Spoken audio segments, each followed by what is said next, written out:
Did you know that the individual sounds that make up words can convey their own semantic meanings? It's called sound symbology, and you might have already seen it. The internet loves Kiki versus Booba. This is an experiment where people are shown these two shapes and told that one of them is named Kiki and one of them is named Booba. And pretty consistently across cultures, people say that the sharp one is named Kiki and the rounded one is named Booba. Incidentally, I'm pronouncing it Booba because that's how Wikipedia says it's pronounced. To me, that sounds like an Italian person talking about female anatomy. My instinct is to say boba, like bubble tea. But that's not actually what I want to talk to you about. I want to talk to you about this paper, The Sound Symbolic Nature of Japanese Maid Names, by Shinohara and Kawahara. If you don't know what a Japanese maid cafe is, did you just discover the internet? It's a cafe typically in Japan where customers can be served by typically young, attractive women dressed in maid costume. And as part of getting into that maid character, they choose a name.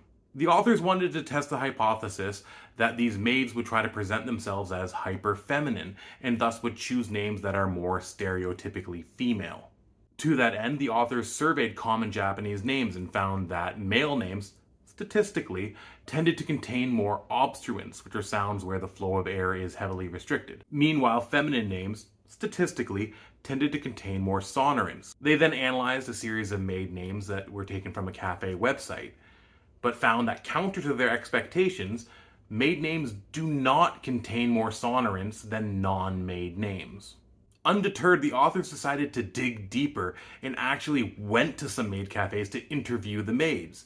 And they found out that while their expectation was that maids would always try to present themselves as more feminine, this is not always the case. In fact, they noted two main maid archetypes: moe, cute maids, as well as tsunsun, harsh, aloof maids. The authors generated a series of non-existent names, some containing only obstruents and some containing only sonorants, and then asked people to sort them into either moe or tsunsun. Despite participants having never heard these names before in their life, they statistically tended to sort names with sonorants as moe and names with obstruents as tsunsun.